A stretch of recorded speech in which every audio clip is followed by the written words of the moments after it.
All right. Finally get together. Wanted to talk. What's up? Hey, well, just wanted to go over a couple of things with you. That's why we scheduled this meeting so we could launch this podcast I've been trying to talk to you about. No, I'm not doing a podcast, Why not? You got the perfect face for radio. right? You've always did. Yeah, So that means you got a good voice, right. as I'm saying all this stuff that you're accustomed to. That's my point. You're accustomed to doing this, and why not? I mean, um, you know how we met, Yeah, yeah. and if you consider our previous environment, if anybody doesn't know, you and I did time together, Yeah. and I did 15, you did your 17, and honestly, my just going back, before I justify what we're doing today, the whole thing is our experience combined together. What is that? 32 years of experience here, right, between us. You're the only one that I've known practically my whole bit. And of course, that's going back to the prison lingo. But I don't think that you're a pretty refined individual now, educated, degreed. But you got this street cred about you. There's these, based on our prison experience, true crimes is a hashtag that's really, really popular. You and I are doing significant things to improve our lives. And not only that, improve the lives of everyone else around us by influencing what we do and what we share. And you're in the educative route, I'm in entertainment, but I want to help people get to where I'm at because if I can do it, that saying, anyone else can do it. But I think it takes a little bit of focus and dedication. And there's a bunch of pitfalls that I want to share along the way. Now, being that you're a former radio talk show host, nationally syndicated, No, I, stop. I think you're no, come on, stop being you. I need Oh, you to look, be the the, the, the real deal. You're not going to get in trouble this time, okay? I don't work with partners. And here's the deal. I really don't. When I first started in broadcasting and in radio doing talk, one, I'm not the same guy that everybody thinks about now. The Savage Nation that didn't exist. I'm a podunk guy doing stuff in Napa, right? Well, they bring me in as a program director, and I ended up doing this talk show with this lady, right? And she left after about 3 days. Okay, she was just couldn't deal with me. And okay, all right, I respect that. And then from then on, any partner that they tried to partner me with, the longest partner that I had was like 3 weeks because I like to do things a certain way. I don't like to cut corners. I want it to sound right, all this kind of thing. And people were just wanting to fly by the seat of their pants. That's not me. That's not how I do things. That's never how I've done things. So I don't work well with partners. The only partner that I did anything with was a small podcast I did with my wife. And that ended because of COVID. She's in the medical field. And so COVID and been really busy and we just never started it again. So she's the only one. And believe me, I was on my best behavior the entire time because I like being married to her. But I just don't work well with partners. I'm just letting you know. I am grumpy. If I don't want to do something, I don't do it. All of those things. So I'm just telling you, uh, the the egos aside, just the facts of life that I would be no good as somebody's partner in a podcast. All right, so here's my pushback on that. BS, okay, because I know you. Okay. What I'm saying, put that BS aside because of the fact the whole prison experience is what brought us together. And that's the bond. So I got to know you through eating, hanging out, fellowship, uh, just everything you can do to be around somebody's space. And there was a time, I think I want to bring this up. And again, this is organic, guys. This whole how we're going to set up this podcast. But I wanted to tell you, Mike, I know your character. I've seen you 24/7 for umpteen years during my 15-year bit. I think I was around you at least 12 years of my 15-year sentence. So that's how long I've known you. Going through the process. I mean, there were times you bailed me out of a bunch of stuff, right? Remember? We said we were going to talk about that. But the thing is, it's your character. I know you. And that's why I know you're perfect for this. Okay.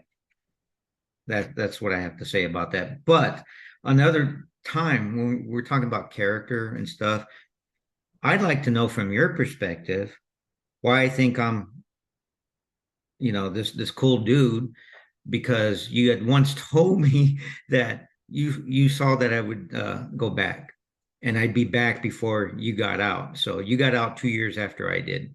So you thought you were going to see me back in, and surprisingly, we did see people come back that we didn't expect to come back. But guess what, Mike? I'm still here, and so are you. No, I get it. I get it. The reason I said that was because you were doing exactly the wrong things towards the end of your bit, uh, smuggling stuff into guys. You're on this cruise doing all this kind of stuff. And that's why I'm telling you, hey, dude, you're gonna, I'll see you again. I'll see you again before I get out. Now, I'd That's like, why I always thought I was this slick, cool dude. In fact, the judge, when he sentenced me, thought I was a slick guy. He said, "I think you see yourself as somebody slick, can get away with stuff, but not this time." yeah. Boom. Okay. So I don't want to talk about true crime. I don't want to talk about making difference in people's lives or any of that kind of stuff. And here's why. Okay. Everybody's doing that. Okay. And I don't have any problems with people who, they find Jesus and okay, now we're gonna, okay, I don't have, that's their thing. I get it. I get it. But it's not my thing. When I left there, I left there. When I stopped being in crime, I stopped being in crime. I don't talk to the guys, I nothing the entire time. So it's a dead part of my life. It's something that I don't like to talk about. And if I am doing anything good for somebody, why am I going to go on a podcast and say anything about it? Then I'm not really doing them any good. I'm doing it to make me feel good. That's the problem that I have. I that's the deal. So that's why I don't want to do it. Okay. So here's my take on that. Correct. Everyone's doing this, but I feel that we have something unique here. We got our own stories. We have our own content. We're talking about our own stuff. We're not doing a bunch of research. The thing is, I just got to get you to agree to do this. And you're perfectly suited for this. What do you mean you don't like dealing with people? The thing is, you're a counselor pastor. You're degreed in No, that, no, got I'm not. doctorate I'm not. degrees. Whoa, stop. One, I'm not a pastor. Right? No, but you're doing these I am things. not a pastor. I don't want to come Come across. on, come on. No, no, I'm serious, dude. People always called you Brother Mike. I know, and it drove me That's crazy. something you can't shake off of you from the chapel days. Dude, listen to me. I'm not a pastor. I've met a bunch of pastors. I'm not a pastor. All right. I've Okay, talked with maybe not. now. What do I do? Yeah, I'm a college professor and I do counseling for students and pastoral counseling, but I'm not a pastor per se. Okay, I don't pastor a church. I'm not part of the church organization hierarchy. I do it from schools. All right. And that's my thing. All right. So I don't preach anymore, but I do teach and I do counsel. And that's it. And nobody's going to want to hear about that. I'm not going to tell who I And counsel. we're not here for that stuff. Guess what? Your experience allows you to speak to the people. And that's what we're going to do. That's all we're going to do. You're just going to be you. I'm not asking you to do anything else but be yourself. You got this. You can I'm do it. not. I'm not afraid. Believe me. No, you're not. You just, get off your duff and you got something to say. No, Okay? You got no, something to say. And I think it's relevant. no. So your experience, my experience, and what I'm doing, You're going to we need find to out. share. You're going to find out this is Again, a it's bad our own idea. content. You're going to find out this is a bad idea if we do this. You're going to find out. It's a really good Uh, idea to work with me. I'm prepared to work through it. Okay. I don't give up. Okay. Yeah. Well, we'll see. I don't give up. In fact, anybody can look at my posts on social media. Oh, Don't give up. no, no. I know I'm persistent. Oh, I'm tenacious. I've been told all kinds of stuff because people reach a point where they don't want to have a breakthrough or get past through the mundane of being in their comfort zone. I get it. All But right. you're the guy. You got the job, Mike. No, Okay. Let's just do this. the deal is the deal is no shortcuts at all. No, No, no. no. I don't fold in half for no one. I know what you're saying. The other thing here is that the only reason I'm going to agree to try this with you is because of something you said that really triggered. You do not give up. All right. And look, you and I have been in communication a bit for the last few years, and you do not give up. You push, and I admire that about you. Where I would have said, hey, screw it, I'm not doing this.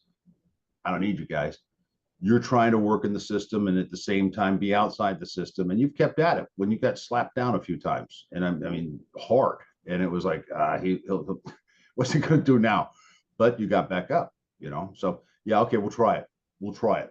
And if if if it comes true, I don't think we're going to make it past 3 episodes because you're going to find I'm a tough guy to work for. I understand. But here's the thing. You came up with this brilliant idea. And let me just tell the people how that came about. No, not yet. No, not yet. Not yet. So this is just the precursor to that. No, You know, no, you no. won't have to be on camera. Dude, it's a We deal do breaker. it's No, okay. it's a deal breaker. It's a good idea. Don't get me wrong. But no, it's a deal breaker. We're going to try this. We'll see where it goes from here. But I'm pretty sure you're going to find out I'm pretty tough to deal with. Okay. And remember, I told you this. I see you're recording this. That's fine. But in this case, you will see how difficult I am to work with because I'm really a no. Wait a minute, buddy. You're going to Back find up here. Again, 12 years of my 15-year sentence. Some of it was good time. Thank God I still maintain my good time hanging out with you and working with you in the chapel. So again, I know your character. I know you can do this. Yeah. Well, I wouldn't persist, Mike. how many times did you go to the hole? Never. You did though. A bunch. Yeah, you bunch. did. For nothing. I didn't do anything. They cleared me on all of them. So that's what being a nice guy does sometimes. Wait. I did go to the hole one time, but that was for an investigation that I had nothing to, I was just a witness to somebody getting hit with a mop ringer on the head. So yeah, that was it. That happens. Yeah. You know, what are you gonna do? All right, so that's it. I'm done. I gotta move on.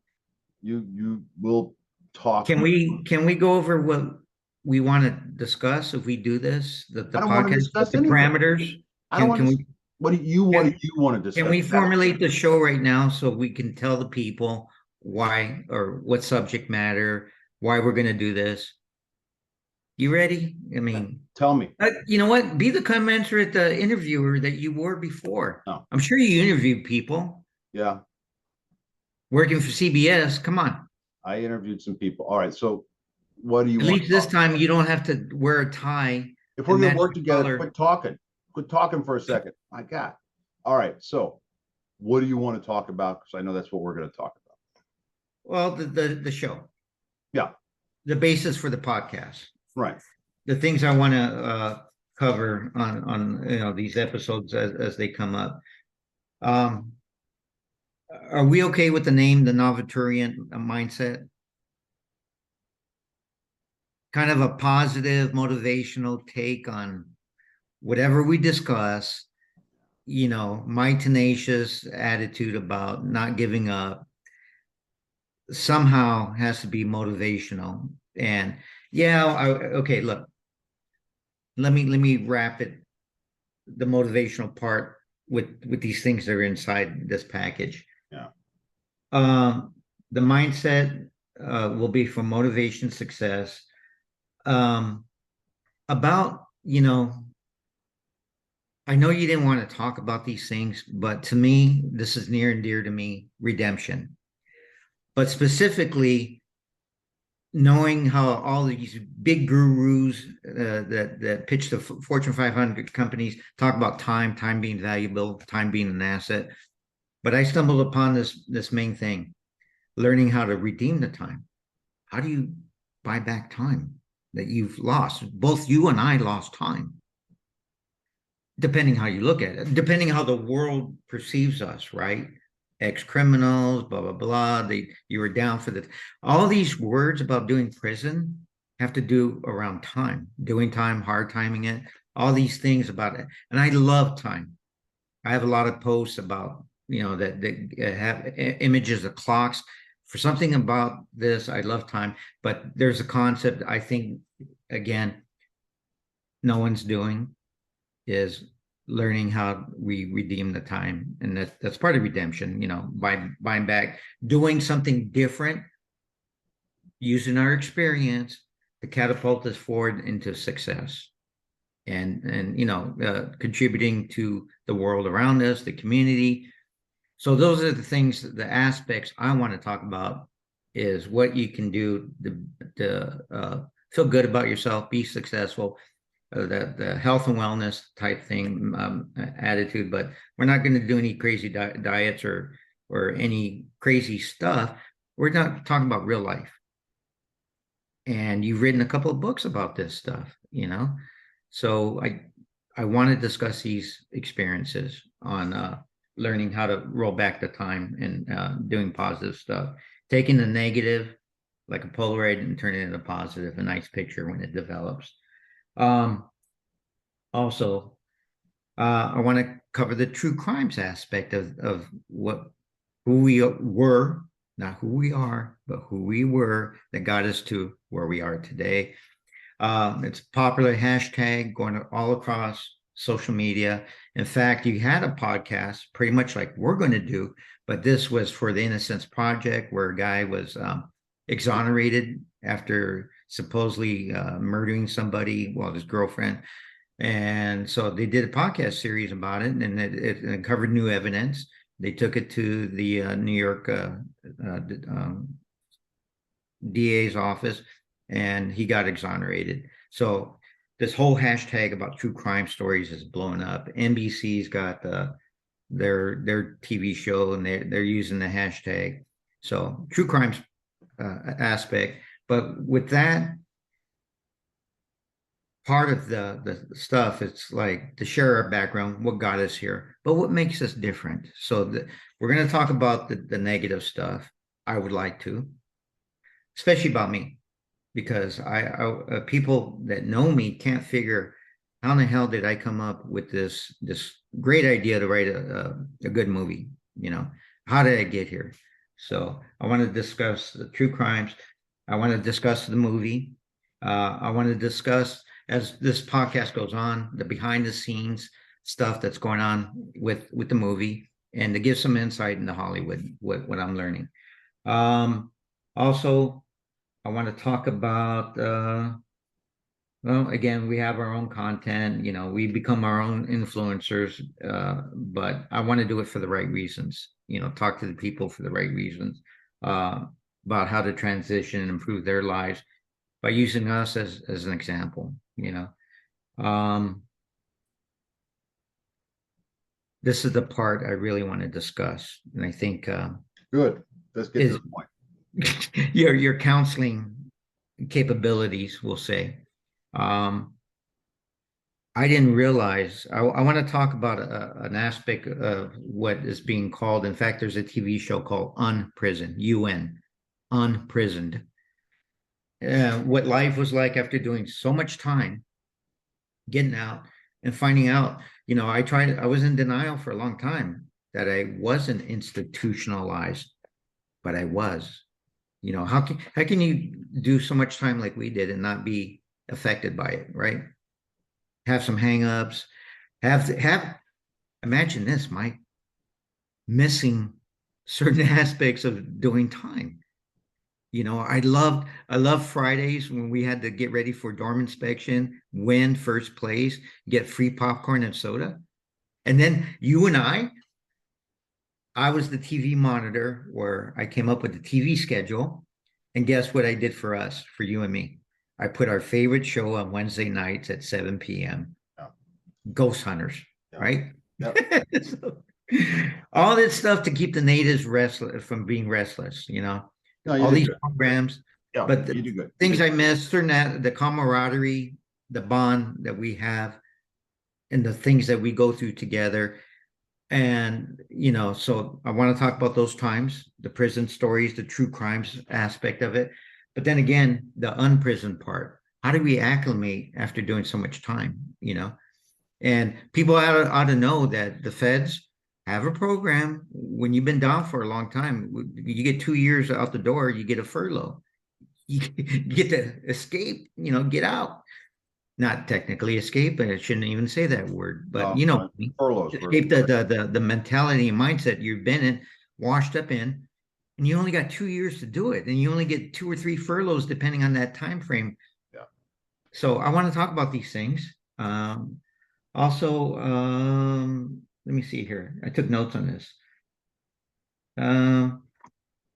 That's about it. The unprisoned part, the true crime story, the motivational stuff. I want people to know what gets me up and motivated when I look at a motivational post. I use a lot of memes. I post to my social media, but they inspire me, and I want to be able to show that post that I put and explain what it means to me, and open up the podcast that way. I The don't know. motivational part. I don't know. And I don't know how we're going to tie in all these other subject matters, but I think it'll work. Again, it's our own content. No one else is doing this. No, anybody that's an influencer is talking about somebody else's stuff. Yeah, okay. Hang on for a second. Let me explain to you my take on social media. All right. It's a joke. It's all a joke. It's just BS, total nonsense. I don't believe anything on it. Zero, zero. Okay. It's just I don't. So if somebody's trying to pump me up with a meme, dude, it's like move on, next, next. And then eventually I get tired and I don't look at it for several days. It's like that. But still, I think it's a joke. Influencers, if people are being influenced by the people who are influencers that I'm seeing, I know. I mean, now I understand how cults form, right? I mean, because they're just, oh, it's just fun. Knock it off. It's stupid. It's all stupid to me. I just think it's stupid. So the idea of people understanding, maybe, look, how many friends do you have that were either in prison or have someone close to them that went to prison? How many would you say, percentage wise? Oh, percentage wise, I'd say at least 5% of people I know. Yeah, none for me that I'm aware of. Okay, they deny that I even went to prison. I think by hanging around me or saying it. It's just like, oh, I can't believe it. I can't well, believe it. I've Believe had it. that. Yeah, Yeah. I've had that. And then the idea of transitioning out, I think that's helpful. People understood this idea of what happens when you do get out and the things that you're faced with, the pressures you're under, maybe they would understand better. The recidivism rate in the US is very, very high, very high. That's why you see guys, it's like a revolving door, in and out, in and out. People But see, understand why. that's your story that I always tell people, I don't know how accurate it was. They made you flip burgers for a while, just, as part of the extra continual punishment before you can get a real job. Yeah, yeah, but don't get me So I started. want to talk about these things. And again, yes, I agree with you. That's the funny thing, Mike, is that I agree with you. Most of it's hogwash. It's all bullshit on social media, most of it. But guess what? The hashtag true crimes, what we're doing, the redemption of time, all this stuff, success. I mean, you're look, not only us two, but we have friends, mutual friends that we met along the way. They're actually doing great stuff, and I want to have them on the show too. Yeah. All right. All Can I right. talk about who I want to have on the show? No, don't, Okay. don't. This has gone way too long, anyways. I'm getting restless. All right. So we can try. I give it 3 episodes before you say I can't work with you and you find a new partner. All right.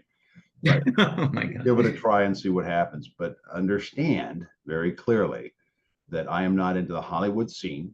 I'm not a Hollywood guy. I'm not someone who's going to, ooh, this is great. We're going to go to clubs and all that. That's not me. I'm not saying it's bad that anybody else is that way. I'm just saying that's not me. I'm pretty much counterculture when it comes to culture in general. And so that's where I'm coming from. So when you're going to be talking about making movies or this, or that, or the other thing, I don't know anything about it. So that's on you.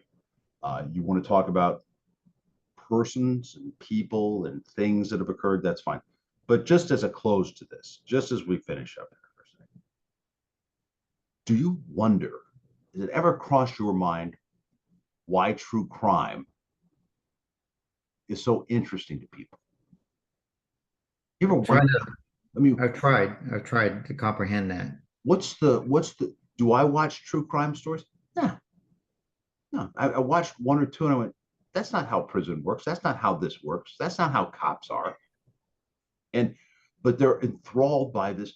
So we're not serial killers that I know of. We're not Colombian drug lords that I know of. Well, I work for him though. That's my aspect. But Yeah, go I know. on. I know. I worked with some people too, right? But the point is, you tell the truth about what it's like, people are going to get scared and run off. And so it's kind of becoming a glamorizing thing, you know, a thing. I'll tell you a story when I got out. First, well, early when I got out, I was telling everybody I was an ex-con because I didn't want them finding out on their own. Oh, I had no idea. So I'm telling everybody, right? That happened to me in a Yeah. negative way. And my Yeah. wife's finally saying, hey, you're putting people off because they don't know whether you were, some really violent person or whether it was something else, So I've tamed it down. But I was attending a church, and it's hard to believe, but I was attending a church, and I got a phone call from a distraught lady saying, I know you were in prison. I was hoping you could help me. Can you help me? And I said, I don't know. I got in trouble with the law and I'm not sure what to do. Do you know how to beat a speeding ticket? My God. For real? For real. That's why you're telling me the story. For real. Okay. That's true crime to some folks. I got a speeding ticket. I don't know what to do. So that's the kind of dumb stuff I've been asked. That's and it's like, really? Okay, you think I know about, I was in federal prison, lady. I didn't go there because I was speeding in a federal park. All right. Although I did time with a guy who did speed, got stuff like that. But There was a guy that knocked down a signpost in a federal park yeah, and got thrown in there for a few months. one of my first guys I shared a cell with was in for chopping off a guy's head in a federal park. Oh, Ask me how much time he got. 5 years? 7. Oh my God. Compared to your 17? Yeah, I'm thinking, don't talk to me anymore. Just don't. I wasn't going to say that because I don't get my head cut off because Right. dude. All right, so look, we'll start. We'll try this. We'll do it. I gotta go. I got things I gotta do. Very important stuff. Very, very important. What's more important than this, Mike? Take my We're dog out. launching something. We're launching something, and it's Yeah. going to be meaningful. Yeah, I agree with you on most of your stuff, why you are the way you are, but you got something to say. So you're not going to be in this Hollywood aspect. I'm not going to make you and who you're not, and I'm not going to have this give this perception to our audience of what you're not. So the way I see this going, you're a talk show host. You're a radio talk guy. Interview me. Let me be the subject. Ask me the questions. Extrapolate all the things and help me get through this point because I'm under a lot of frustration from perceptions, whether good or bad, from other people about what I do. Yeah. People are constantly judging me, whether good or bad. Yeah. And that's why I had this. This is what built up this don't give up attitude. I know I'm onto something good and great, not only for my benefit, but benefit for lots of others. And I need you in the co-pilot's chair to share that information. Why? What makes me tick? Yeah. Why am I viewed as, when you gave me that word, I owned it. I put it on. I wear it. The Novaturients. Yeah. And what does that mean? Someone that is seeking a life-changing scenario in their behavior, action, and life. Right. So I'm looking for that life-changing scenario. Right. Well, the word is a verb. All right. The word is a verb. I converted it to a noun by putting the in front of it. Right. So somebody's not going to like that, but I teach psychology. It is what it is. It is what it is. Live with it. What are you going to do? So for the title of the show, and this is my last thing, I really got to go. The last thing, the title for the show, the Novaturients. Ah, plural. Ah, yes, plural. Good. Excellent. You recognize. Okay. Good. Says the wise sage. Yes. Yeah, that's me. That's why I got the white hair. What's left of it. All right. So Okay. that's it. Okay. All righty. All right. We'll set up a schedule. Take care. Okay. Bye. All right. Bye.